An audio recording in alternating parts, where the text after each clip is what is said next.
Rain-slick streets reflected the harsh glow of flickering neon as the night clung to the gas station like a shadow. A young black boy, no older than 12, crouched behind the last fuel pump, knees pulled to his chest, hood soaked through. His backpack, ripped at the seams, lay beside him, the contents half spilled, muddy. Every drop of water that hit the asphalt echoed like a warning in his ears. He pressed his back against the cold metal of the pump, shivering, not entirely from the rain. A low voice had been following him for blocks, carrying the weight of threats he couldn't outrun. "You can't hide forever," it had hissed, and the memory made his chest tighten. He bit his lip, tears mixing with the rain, and whispered to himself, "Please, just let me be, please." His small hands gripped the edge of the pump, nails digging into metal. Every car that drove past made him flinch. Every shadow made him flinch harder. The station lights buzzed erratically, and he imagined them flicking off at any second, leaving him exposed. He dared not peek over his shoulder. He had learned early that the world didn't move in favor of boys like him. A sudden scuff on the pavement, the subtle, unmistakable sound of approaching footsteps, made his stomach drop. He flattened himself further, wishing the ground would swallow him whole. Memories flooded him. The schoolyard where the older kids shoved him to the ground, teachers pretending not to see, the alley where strangers laughed at his fear instead of offering help, the nights he had run from fights that weren't his to fight, always alone. The footsteps grew louder and deliberate. The boy's breath came in shallow, uneven gasps. "No, no, please," he muttered, curling tighter. He could hear the shuffle of wet shoes and, worse, the low, mocking voice calling out, searching. "Where are you, little man?" Panic clawed at his chest. He pressed his face to his knees, wishing invisibility were real, wishing someone, anyone, would just see him and understand. But he felt utterly unseen. Invisible. Vulnerable. Then a new sound cut through the tension, the distant, steady rumble of motorcycles. It was unfamiliar and unexpected, a sound that both scared and intrigued him. He peeked, just a sliver of his eye visible, and saw the glowing headlights slicing through the rain like gentle knives. One by one, bikes pulled up to the gas station. Leather jackets glistened with rain, chrome shining under flickering neon. Rough faces with hard eyes, but something in them made his chest ease, ever so slightly. For the first time tonight, he considered that maybe not all adults wanted to hurt him. That maybe someone could see the fear in his eyes and not turn away. He didn't know it yet, but this moment, right here, was the beginning of something that would change everything. The boy's small voice broke the night. Who are they?" And in that instant, a biker leaned forward, a soft but firm tone cutting through the storm. "Hey, kid. You okay?" The question hung in the wet air, simple, human, and it carried a weight heavier than any threat he had run from all night. The rain that drenched the gas station now mixed with the boy's memories, each droplet pulling him back to a life that had been heavy with loneliness for as long as he could remember. His small body shook, not just from the cold but from the accumulation of nights spent running, hiding, and wishing for someone to notice him. It began at school. Even in a crowded classroom, he had always felt invisible. When he raised his hand to answer a question, the teacher's eyes would skim past him, lingering on the students who spoke louder, whose presence demanded attention. The boy had a mind that worked quickly in questions that bubbled under the surface, but nobody ever gave him the chance to show it. Instead, there were whispers in the hallways, cruel laughter, and a relentless parade of older kids who found joy in his fear. He remembered one afternoon, the sting of the cafeteria linoleum on his knees, and the remnants of his lunch spilled across the floor. A group of older boys laughed, kicking his tray, their voices echoing in the empty hallways. "Clumsy little fool," they had sneered. Teachers had walked past, heads down, pretending not to notice. The boy wanted to vanish. Every hallway felt like a gauntlet. Every corner hid an unseen threat. At home there was no refuge. His mother worked double shifts, exhaustion etched into the lines of her face, and his father had left years ago. Nights were long and quiet, except for the arguments that occasionally spilled from neighbors' apartments. Arguments he had learned to hide from, curling into a corner, wishing for a hand to reach out to him. Bills piled high on the counter, food sometimes scarce, the weight of a world he could not fix pressing down on his small shoulders. There were moments when he tried to find his own light. He loved drawing, scribbling scenes of forests, imagined heroes and places where he could breathe without fear, but even these moments were stolen. His drawings were often lost, scattered by the wind, or destroyed by an accidental spill. He learned early that in his world, Small joys were fragile and fleeting. The boy's mind drifted further back, to the day he had been humiliated at the park. He had simply wanted to play basketball, but older kids had refused, taunting him with words that cut deeper than any fist. "Go home, little man, you don't belong here," they had said, and he had gone home, tears burning in his eyes, shoulders hunched under the weight of rejection. That was the day he had decided hiding was safer than standing. It wasn't only children who hurt him. Adults too had been indifferent, or worse, cruel. Social workers, neighbors, and even teachers who should have seen his potential passed him by. There was one particularly vivid memory of trying to explain his fear to a school counselor. "They keep following me. I don't feel safe," he had said, voice trembling. The counselor nodded, scribbled something in a notebook, and sent him back to class. That day he learned, nobody would intervene for him unless he forced them to. And yet, despite the fear, the humiliation, and the isolation, there was resilience in him. He had learned small ways to survive, keeping to the shadows, memorizing escape routes, and noticing the little things that might signal danger. He had an instinct, sharp and constant, that told him when to run, when to speak, and when to hide. It was a skill born not of choice but necessity. Even the fleeting moments of kindness he had encountered were etched into his memory like rare jewels. A neighbor once handed him a sandwich when she saw him wandering hungry. A janitor had given him a spare glove one winter, the gesture so small yet monumental that he had remembered it for years. These instances were rare and fragile, but they reminded him, humanity existed somewhere just out of reach, waiting for someone to notice. Now, crouched behind the gas pump, the boy clutched those memories as tightly as he did his knees. Each flashback was a warning and a reminder. The world was cruel, yes, but it was also capable of small, astonishing acts of kindness. He had never known a hand to be extended in full protection, never felt the warmth of unwavering guardianship. He didn't yet realize that night, in the rain-soaked parking lot, that he was about to discover exactly what it felt like.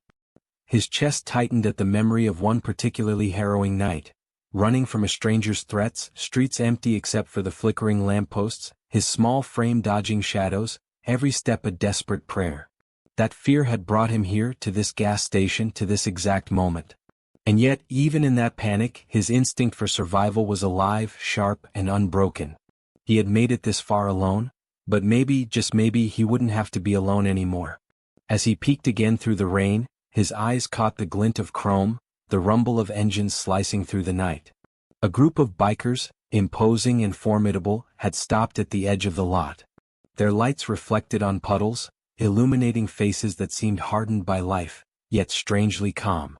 One of them leaned slightly forward, gaze catching his, voice gentle but firm. "Hey, kid. You okay?" The words hung in the air. For the boy who had spent years invisible, ignored, and unprotected, the simplest question carried more weight than he could possibly imagine. A spark of something unfamiliar, hope, flickered deep inside him, fragile and trembling like a candle in the wind. He didn't know their names. He didn't know their intentions. But for the first time tonight he allowed himself a small, cautious thought. Maybe someone would finally see him, not as a problem, not as an annoyance, but as a human being who deserved protection. And with that thought, he slowly, tentatively lifted his head from his knees. The sound of engines rolling through the rain snapped the boy out of his trembling haze. At first, it was just a distant growl, a rhythm that seemed too heavy for the quiet street. His heart thumped harder, not out of fear but a strange curiosity. The motorcycles approached steadily, lights cutting through the downpour like silver blades. The boy pressed himself tighter against the pump, instinct screaming at him to run, but a part of him couldn't look away. He had learned to read people by posture, voice, and the smallest flickers of movement. These newcomers, these bikers, carried themselves differently. Their jackets were soaked through, leather gleaming, chrome shining under the gas station's flickering lights. But there was no menace in their stride, no aggression in their approach. It was something else. Something unfamiliar. Something that whispered, perhaps, that not everyone wanted to hurt him. The lead biker, tall and broad, eased his bike to a stop a few feet away. Rain streamed off his helmet, tracing lines down his face, revealing a sharp jaw and tired eyes. Yet those eyes, soft, steady, unyielding, found the boy's hiding spot almost immediately. The biker leaned slightly forward, engine rumbling low, and called gently, "Hey, kid. You okay?" The boy froze. The voice was calm and steady, carrying a weight of concern he had almost forgotten existed. His small chest heaved and he peeked around the pump. He saw the others, 3 more bikers, each imposing, each with rough faces, yet all waiting quietly watching. They weren't laughing, taunting, or threatening. They weren't demanding anything from him. They were just there. For a moment, the boy questioned everything he knew about the world. Why would strangers who looked so fierce, stop to ask about him? He had learned to distrust adults, to hide and to disappear. But these bikers, despite their intimidating appearance, didn't make him feel invisible. They made him feel like someone might finally see him. The lead biker dismounted slowly, boots thudding on the wet pavement. He kept a careful distance, hands open, palms down, showing he meant no harm. Rain plastered his hair to his forehead, and small streams ran down his jacket, but he didn't rush, didn't push. "You don't have to be afraid," he said softly. "We won't hurt you." The boy's mind raced. Every instinct screamed, "Run, hide, protect yourself." But he was exhausted. Every fiber of his body ached from running, from fear, and from carrying the weight of a world that never stopped pushing him down. And yet, a flicker of trust began to form, a fragile spark in a storm-soaked night. Another biker spoke, crouching slightly, careful not to seem threatening. "If you want, you can come out. We're not gonna hurt you. Just want to make sure you're safe." His voice was gruff but gentle, like a shield built from years of understanding life's unfairness. The boy's fingers clenched and unclenched around the pump. Could he believe them? Could he step out into the open after so many nights of hiding? Slowly, ever so slowly, he slid one foot from behind the pump, then the other. His movements were small and hesitant, like a bird testing the air for the first time after a storm. One biker extended a hand, a simple gesture, not demanding, just offering safety. The boy stared at it, rain running down his cheeks, and finally, with trembling courage, he placed his small hand into the biker's large one. The world seemed to shift. The fear didn't vanish completely, it never did, but a warmth spread through him, a quiet reassurance that maybe, just maybe, someone cared enough to protect him.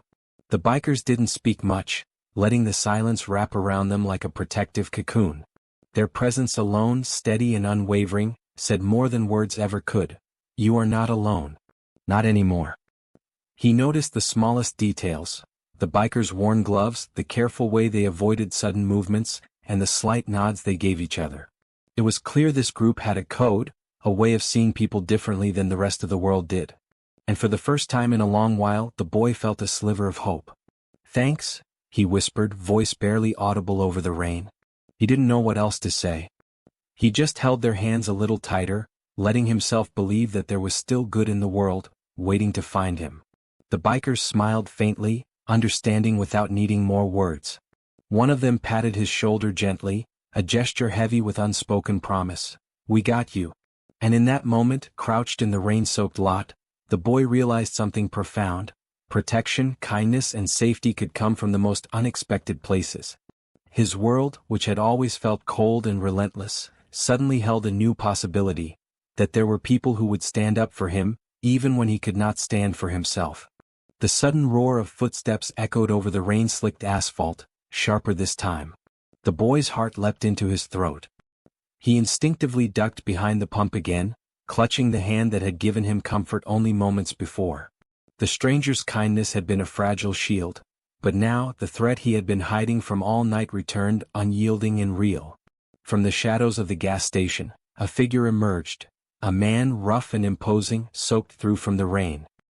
His coat was damp and stained, eyes narrowed, and lips curled in a sneer that twisted the boy's stomach into knots. The boy recognized him immediately, the one who had been following, watching, and hunting. The man's voice cut through the night, harsh and mocking. "Thought you could run, huh?" The man barked, his boots striking puddles like thunder. "You're mine. No hiding." The boy's breath caught. He pressed himself closer to the cold metal of the pump, wishing desperately that the world would swallow him whole. His small hands shook uncontrollably. He had run through streets, alleys, and even parks, but the fear was now suffocating, heavier than anything he had felt before. But then a low rumble split the air, the unmistakable sound of motorcycle engines. The bikers had noticed the danger, and they moved without hesitation. The lead biker stepped in front of the boy, wide and imposing, shoulders squared against the oncoming threat. His eyes, hard yet calm, met the antagonist's gaze. "You need to step back," he said quietly but firmly. His voice was gravelly, carrying authority without malice. The man froze for a moment, surprised by the quiet strength in the biker's tone. The rain continued to fall, turning the confrontation into a tableau of suspense. Neon light flickered across the wet asphalt, illuminating the tense faces, the clenched fists, and the small figure of the boy crouched behind his protector. Every second stretched, heavy with anticipation. "You don't get it," the antagonist snarled, stepping closer. "This kid belongs to me." His voice was a threat, sharp and vicious. But the bikers didn't flinch. One of them, broad-shouldered, shifted slightly, a subtle warning in his stance. "No," the lead biker said, stepping closer. "He belongs to himself. Leave him alone." The antagonist's eyes flicked over the group. 4 men, each exuding strength and quiet confidence, none of them backing down. For the first time, the boy felt a flicker of safety that didn't vanish as quickly as it had before. He saw the protective stance of the bikers and realized he was no longer alone. The man spat into the puddle, frustration etched across his wet face. "You think you can stop me?" he growled. "I've dealt with people like you before." A tense silence followed, broken only by the rain's steady patter. The bikers didn't answer immediately, they didn't need to. Their posture, their presence, spoke volumes. This boy would not be touched. Suddenly the antagonist lunged forward, a sudden move that could have ended in disaster. But the lead biker reacted instantly, positioning himself between the boy and the threat, gloved hand gripping the man's arm and holding him firmly.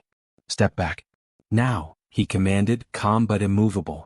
The force behind his words and the quiet certainty in his eyes froze the man mid-action. The boy watched, heart pounding, as the bikers worked in tandem. One positioned himself slightly to the side, blocking escape. Another subtly moved forward, making it clear they were a single unit, unwavering and protective. The rain-slick asphalt reflected their silhouettes like a shield, a barrier that no threat could penetrate. "You're not taking him," another biker said, his voice low and deliberate. "Understand?"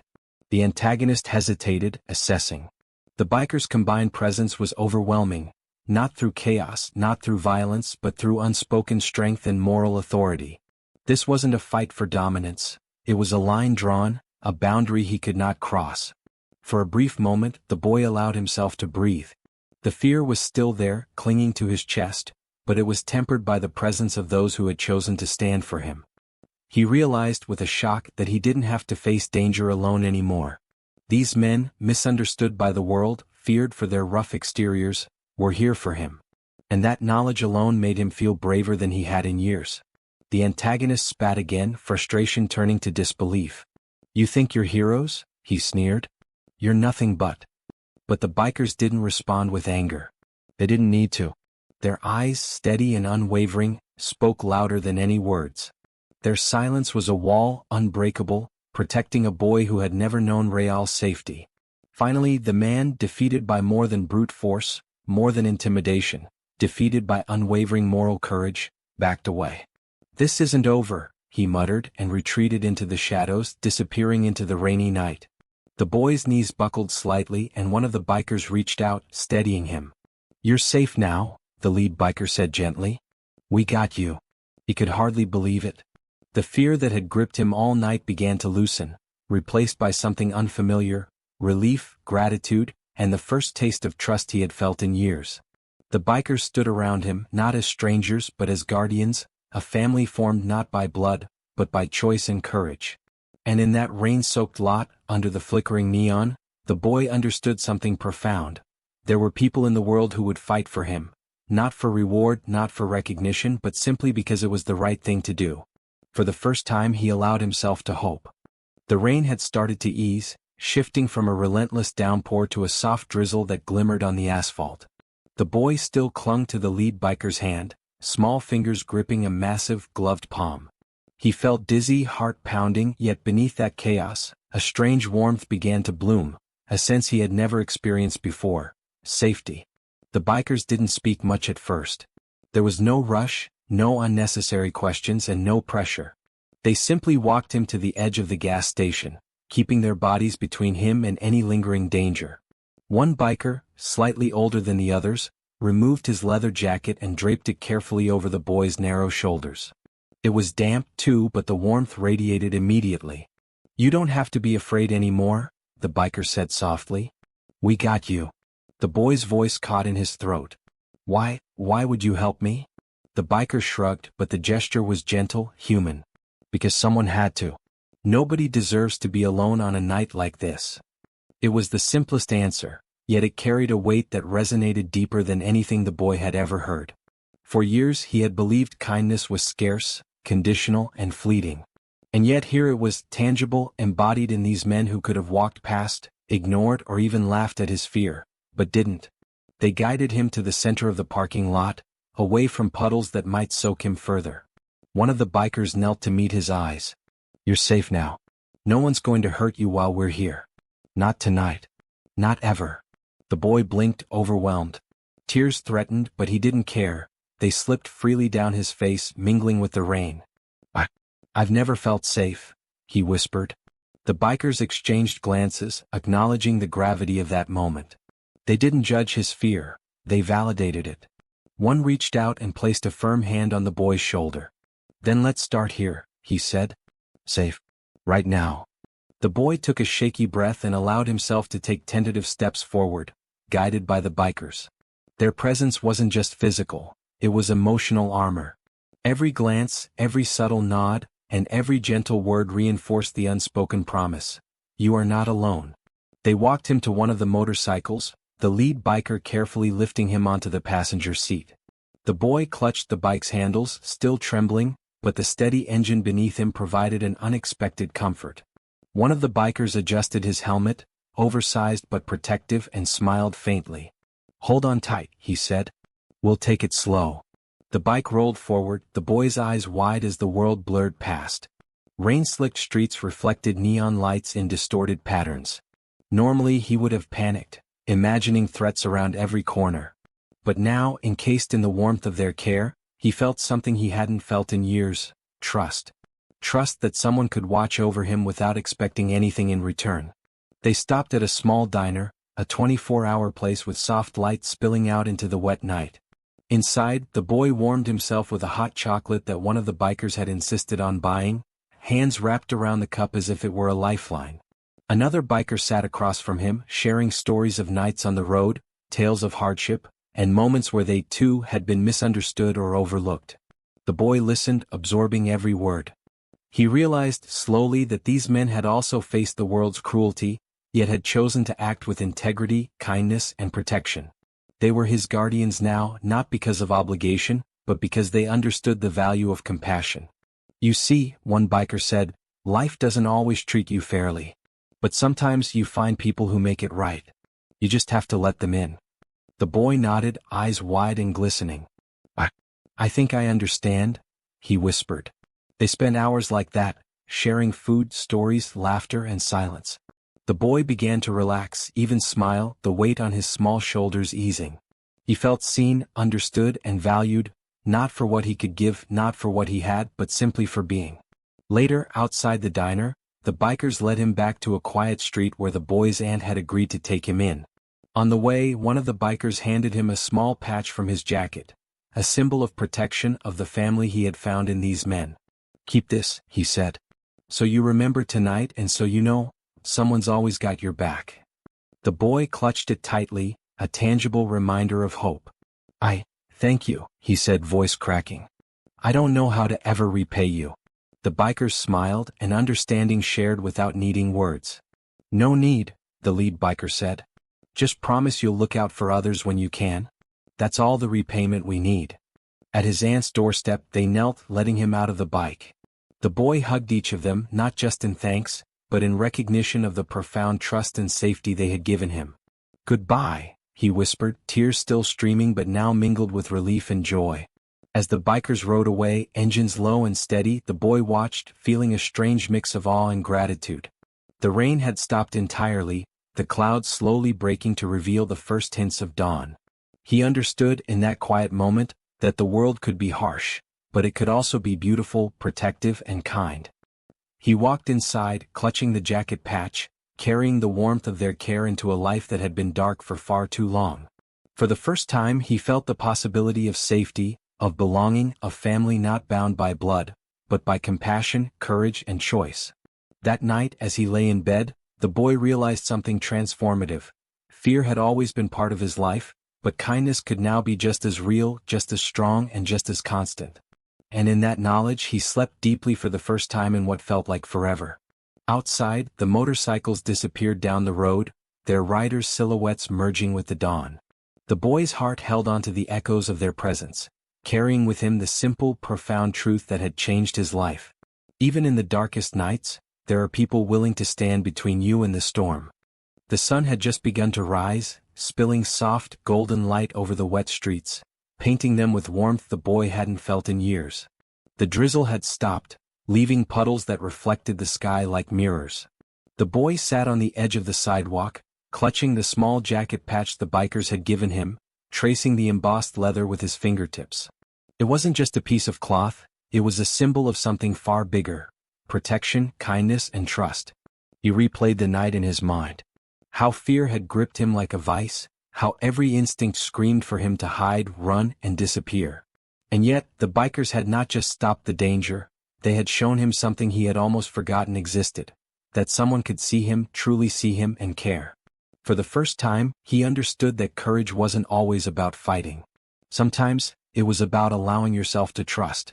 Sometimes, it was about accepting help, even when every experience had taught you that the world didn't care. And he realized that by leaning into the bikers' protection, by letting them stand for him, he had begun to reclaim a small part of himself that fear had buried long ago. He stood slowly, the patch clutched against his chest. The city felt different now. The streets that had always seemed threatening were no longer oppressive. He noticed the way light danced across the rain-slick pavement, the faint sound of birds returning, and the distant hum of morning traffic. These were ordinary things, yet for him they felt like a revelation, a world full of possibility rather than danger. He thought of the bikers and the simple, unspoken truths they had taught him: that strength could coexist with kindness, that appearances were often deceiving, and that family could be found in the unlikeliest of places. His fear of adults, of strangers, of the world itself, had begun to loosen. For the first time he felt that maybe he could navigate life with trust, with hope, without constantly looking over his shoulder. At school later that week, the boy's demeanor had shifted in subtle ways. He walked with a little more confidence, shoulders slightly straighter and chest a little higher. He still noticed the sneers and whispers, but they no longer consumed him entirely. He remembered the biker's words: "You belong to yourself." And with that knowledge, he realized that the opinions and threats of others could not define him.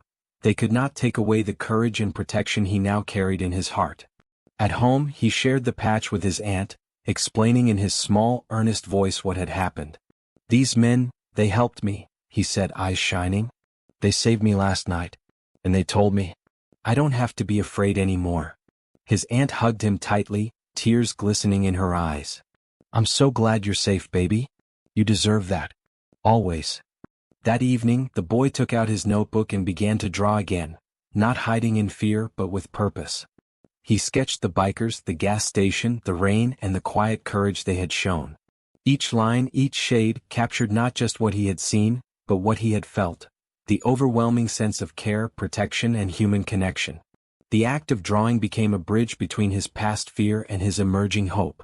In the days that followed, he began small acts of courage: standing up for classmates being bullied, helping a younger child navigate a tricky situation, and even simply speaking up when he had something important to say.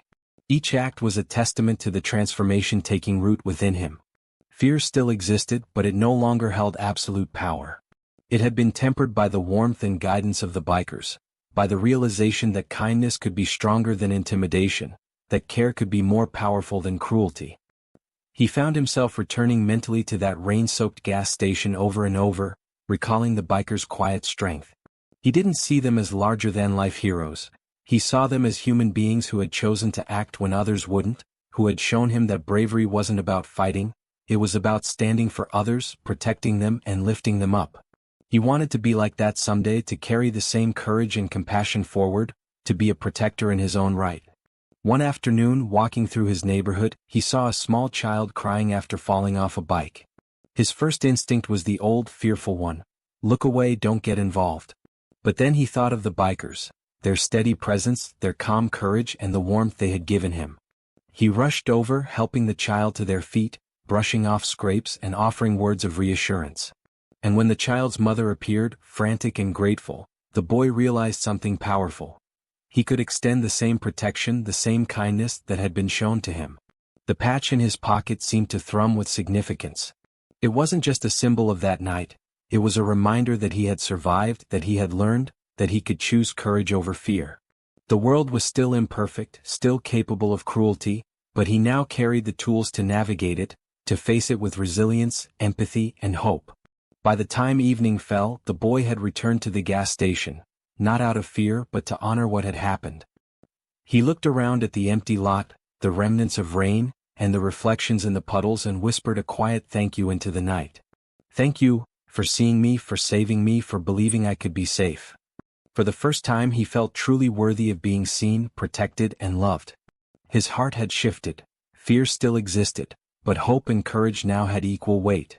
He had been transformed, not by luck, not by chance, but by the presence of people who had chosen to act with unwavering kindness and protection when it mattered most. And in that moment, the boy understood a profound truth. The world could be cruel, yes, but it could also be tender, brave, and human. And he carried that knowledge forward, ready to face whatever came next, stronger and more compassionate than ever before. The first rays of dawn painted the city in shades of soft gold, chasing away the last remnants of the night's storm. The boy sat quietly on the porch of his aunt's apartment, the small leather patch from the bikers resting in his hand. It was no longer just a symbol of protection. It had become a talisman, a reminder of courage, kindness, and the human connection that had changed his life forever. He thought back to that night, the rain-slicked asphalt, the flickering neon, the shadows that had once terrified him. But now those memories were no longer wrapped in fear, they were wrapped in gratitude. The bikers had shown him what it meant to be seen, to be valued, and to be protected, and that lesson had become a beacon guiding his steps. The boy rose from the porch, determination shining in his eyes. He wanted to carry forward the lessons he had learned, that kindness mattered, that courage came in many forms, and that even the smallest gestures could alter the course of someone's life. He slipped the patch into his pocket and stepped into the morning, the streets glistening with the gentle aftermath of the storm. He walked toward the park where he had once been humiliated and afraid. The swings creaked softly in the wind, and the basketball court gleamed from the rain. Memories of past bullying threatened to resurface, but he squared his shoulders, remembering the biker's words, "You belong to yourself." That knowledge bolstered him, giving him the courage to face spaces that had once felt unsafe. At the basketball court he saw a younger boy being harassed by older kids. The instinct to hide flared up, but he pushed past it, recalling the calm, steady strength of the bikers who had once stood for him. He approached with quiet confidence, his voice firm but gentle. "Hey, leave him alone." The bullies laughed, a low, mocking sound. The boy's chest tightened, but he didn't retreat. Instead, he stood tall, echoing the courage that had been modeled for him. "I said leave him alone. Now." His tone carried an unexpected authority, rooted not in threat, but in moral certainty. The younger boy looked up, eyes wide with gratitude. Slowly the older kids shuffled off, muttering under their breath but unwilling to test the boy's quiet, unwavering presence. The boy knelt down, helping the younger child to his feet. "You're okay now," he said softly, a smile breaking across his face. "You don't have to be afraid." For the first time in a long while, he felt the warmth of purpose. Protection, he realized, was a gift that could be passed on. The bikers had given him safety, kindness, and hope, and now he could do the same for someone else. Later that afternoon, the boy returned to the gas station, the place where everything had changed. The pumps gleamed under the daylight, now calm and ordinary, yet he could still feel the echo of the night. He traced the spot where he had hidden, his fingers brushing the cold metal. "I'm okay now," he whispered into the empty lot. "Because of you." He thought of the bikers, of the moments they had held him, reassured him, and guided him through fear. Their kindness had been quiet but unwavering, simple yet profound. And he realized something vital. True courage wasn't about confrontation alone, It was about the willingness to stand for others, to protect them, to uplift them when no one else would. The boy walked home, the city alive with morning sounds, the distant hum of cars, the chatter of neighbors, and the songs of birds reclaiming the streets. Each sound felt brighter, lighter, and filled with possibility. He carried the biker's lessons with him, like a shield that could not be taken away, the knowledge that even in the darkest nights, there were those willing to stand between him and the storm. That evening he returned to his room, his aunt watching him with a gentle, knowing smile. He placed the leather patch on his desk, alongside his notebook filled with sketches of the bikers, the gas station, and the streets where he had once been afraid. Each drawing was more than art, it was a testament, a narrative of hope and transformation. As he lay in bed, he reflected on his journey. Fear had shaped much of his life, but now it was tempered by courage, compassion, and human connection. The biker's presence had been a catalyst, not just for safety but for understanding and for growth. They had shown him that protection could be gentle, strength could be kind, and family could be found in the unlikeliest places. He drifted to sleep that night with a newfound sense of purpose. He dreamed not of running, not of hiding, but of helping others, standing up when it mattered, and carrying forward the lessons of the bikers. He understood that life could be cruel, yes, but it could also be generous, brave, and profoundly human. Days turned into weeks, and the boy's transformation became evident to everyone around him. Teachers noticed his newfound confidence, classmates saw his willingness to help others, and his aunt marveled at the resilience and hope that had taken root in him. The boy no longer walked through life in fear. He carried the strength of those who had once stood for him, letting it guide his actions, decisions, and heart. One afternoon he found himself once again near the gas station, noticing another child standing alone, looking frightened and small. Memories of himself that rainy night surged through him, and without hesitation, he approached. "Hey," he said softly, offering a hand. "Do you want some help?" The child looked up, hesitant but relieved. The boy smiled gently, kneeling to meet the child's eyes. He remembered the bikers, their patience, their quiet strength, and he realized something profound. The world could be cruel, yes, but it could also be tender, brave, and compassionate. And it was his turn now to offer that gift. As he guided the child away from danger, he felt the patch in his pocket, heavy with significance. It was more than a symbol, it was a promise. A promise that kindness and courage would continue, that protection could be passed on, and that no one need ever feel truly alone. And in that quiet, ordinary moment, the boy understood the greatest truth of all. Bravery is not only in standing up to danger, it's in standing for others, in showing kindness when the world seems harsh, and in being the safe place someone else desperately needs. The sun dipped lower, golden light bathing the streets, illuminating the boy as he walked with the child, guiding, protecting, and uplifting. He had been transformed, not just by fear, not just by danger, but by the quiet, unwavering humanity of those who chose to stand for him. And now he would do the same for the world.